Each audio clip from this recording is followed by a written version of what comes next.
Okay, so good day sa lahat. So yung topic natin for this discussion, communication process and 5 levels of communication. So for the communication process, so ito yung flowchart ng ating communication process. So we have the sender, the channel, and then the receiver. So sa sender, so nandun yung message na isa-send natin, then meron tayong encoding. Then, ang channel is yung medium ng pagtatransmit natin ng message papunta kay receiver. So, si receiver, siya yung tatanggap ng message galing kay sender and then i-decode niya kung ano yung message na yon. And then, magkakaroon tayo ng feedback. So, yung feedback yung sa huli. So, isa-isahin natin. So, for the sender, also called the communicator or source. Sender has some kind of information, command, request, question, or idea that he or she wants to present to others. So, ang sender, tinatawag din nga siyang communicator or source. Kasi, sa kanya nanggagaling yung mismong message. So, and then, yung message na yun, pwedeng command siya, pwedeng request, pwedeng yan yung sa pagtatanong or yung convey ng idea. And then, itong si sender, so siya yung mag-encode ng message na kung saan dapat yung pag-encode niya masiguraduhin niya na may intindihan yon ng receiver. And then, sa kanya, itatransmit. And then, si receiver, so basically siya yung tatanggap ng message. So, to whom a message is directed. Then, kumbaga, si receiver siya din yung interpreter kung ano yung pinapahiwatig na message ni sender. So, kaya si receiver, siya yung decoder. And then, si sender, siya yung encoder. Then, the message. So, sa message natin, mahalaga yung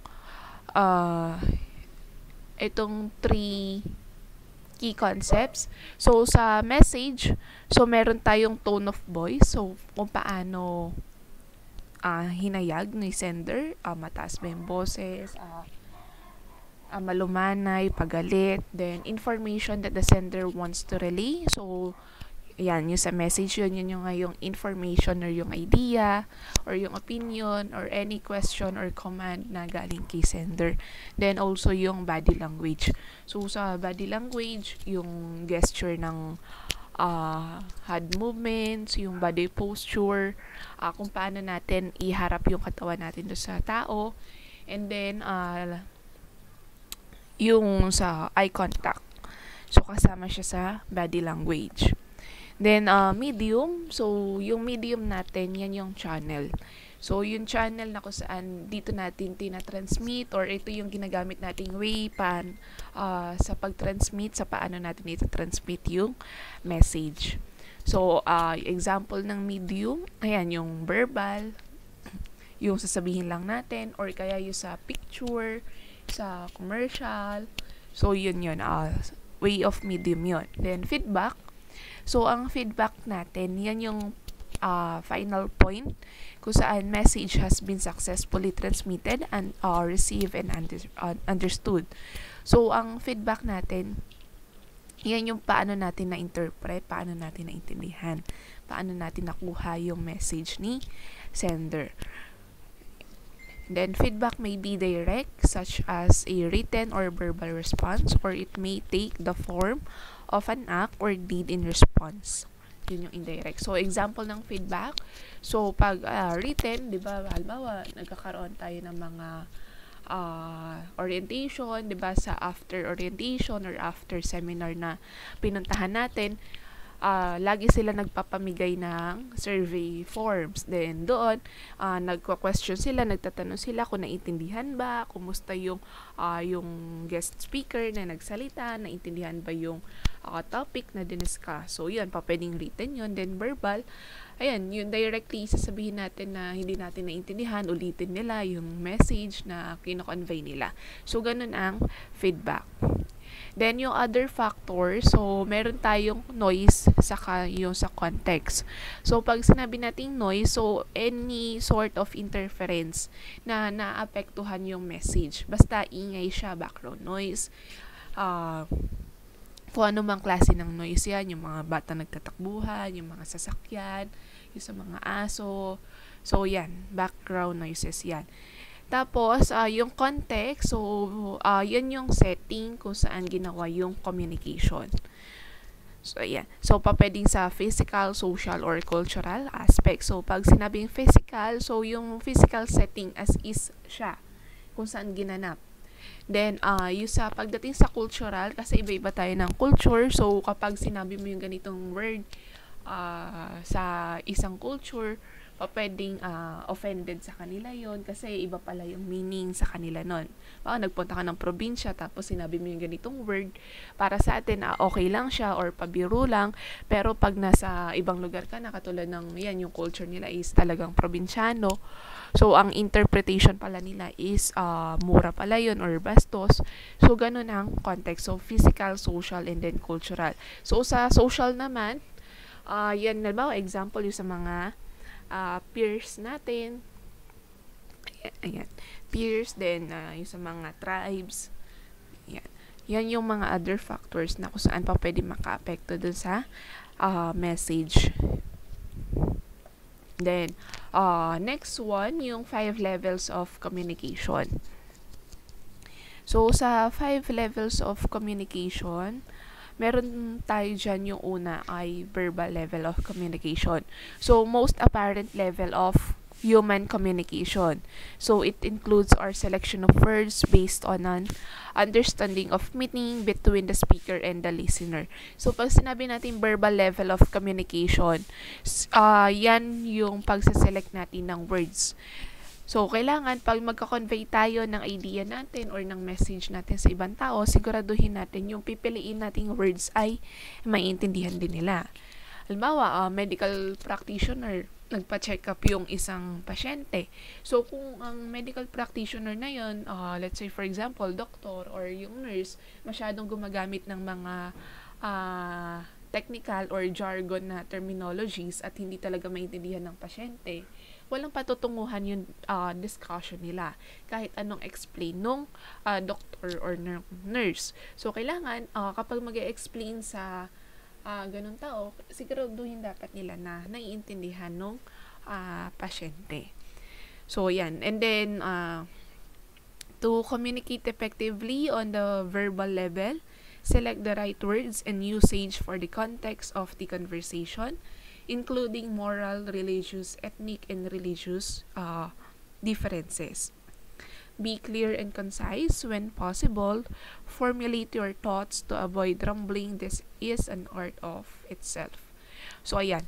So, ito yung sinasabi, kumbaga yung reminder para maging effective yung pag-communicate natin when it comes to verbal level. So, yan nga, kailangan piliin maigi yung choice of words natin na ipaparating do sa ibang tao, and then kailangan malinaw, concise. So, yan. Hindi kailangan na mahaba yung sasabihin mo, basta maintindihan niya ng tao. And then, also sinabi dito na kailangan, kumbaga na-arrange mo na yung sasabihin mo para hindi ka magpaligoy-ligoy. Then, second level, yung physical level of communication. So, pag sinabi natin yung physical level, so ito yung visual cues, kunwari yung mga eye contact, yung gesture, yung movement, even yung posture, yung facial expression. So, yung physical level, yan yung nakikita sa atin sa mismong natin, sa body language natin. Paano natin harapin yung isang tao. So, si verbal sa kasi physical level, pang face-to-face na communication.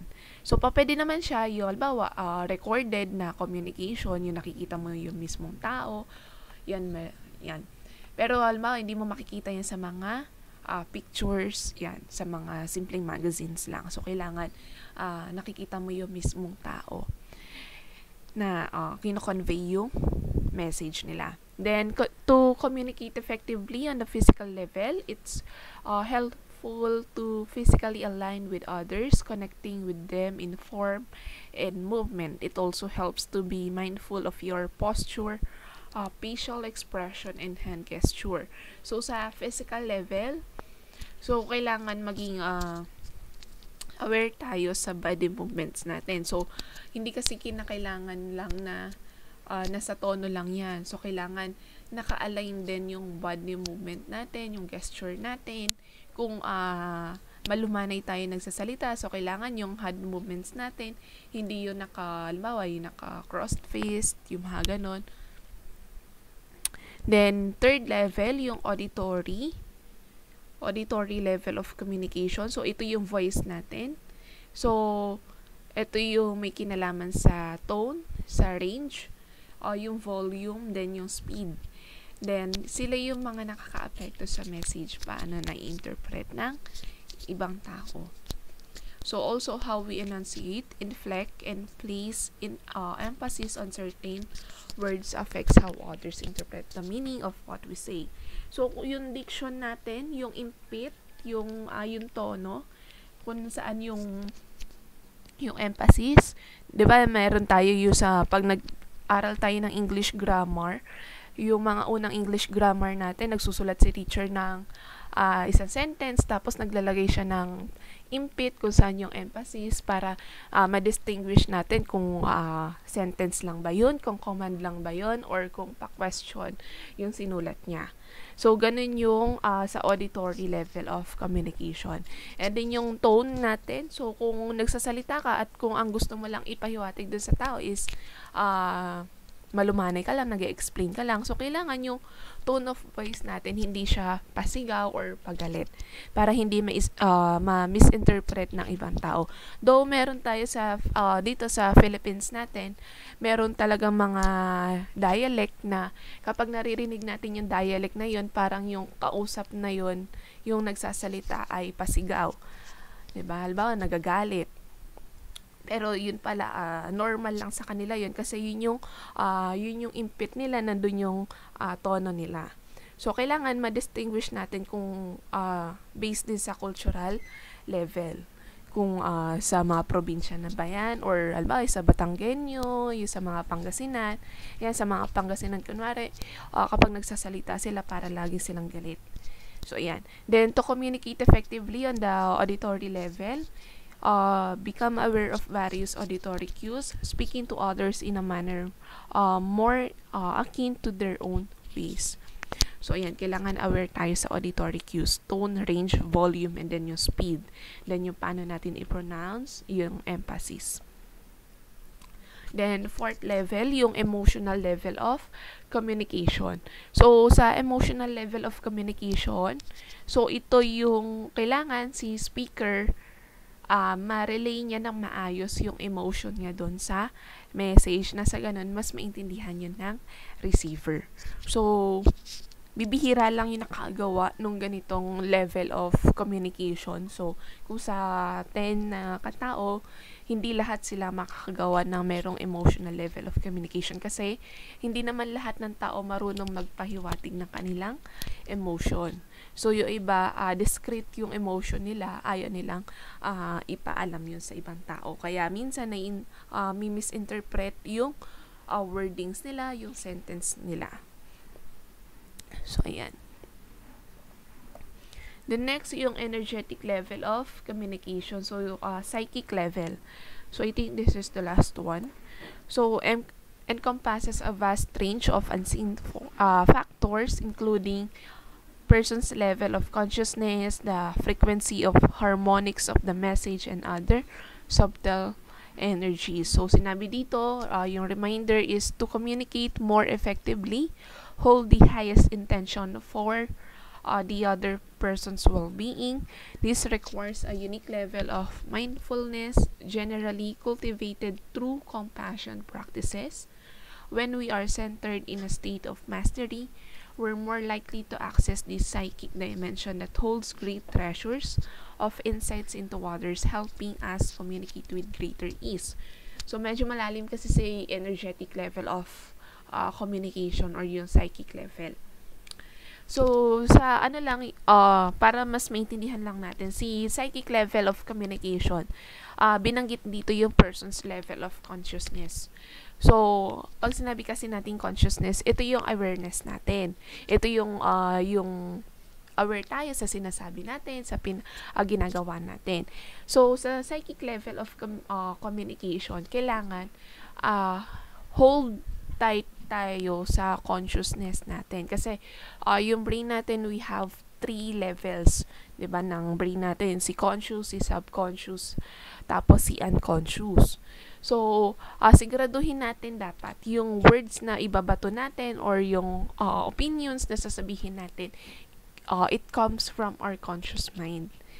Kasi minsan sa unconscious saka sa subconscious, doon nakikita yung totoong personality ng isang tao. May nababanggit tayo na, nabanggit pala natin, tapos narinig na pala yun ng ibang tao. So, kailangan yung sasabihin natin coming from the conscious mind natin. So, ganun si psychic level of communication. So, ulitin ko lang. So, ang flowchart natin for communication, we have the sender, channel, then the receiver. So, sa channel, nakaka-apekto dyan yung noise. So, yung noise saka yung context kung saan ginanap yung communication. And then sa receiver, ang last resort niyan is yung feedback. So, yung feedback, yung huling patutunguhan yan, kung naintindihan ba or hindi. And then yung 5 levels of communication, meron tayong verbal. So, yan nga yung selection of words natin. Physical level. So, basically, ito yung body movements natin. Then, auditory, yung may kinalaman sa voice natin. Tone, range, volume, then yung speed, enunciation, yung emphasis. And then, emotional level. So, yung speaker's emotion, dapat nare-relay ng maigi. Kailangan ma-convey maigi ng speaker yung kanyang emotion dun sa message na ipaparating niya sa receiver. Then, lastly, yung psychic level. So, kailangan yung message natin, masiguro natin na it comes from our conscious mind. So, that's all for our today's discussion. So, I do hope meron tayong natutunan for this day. So, thank you for listening. Have a nice day.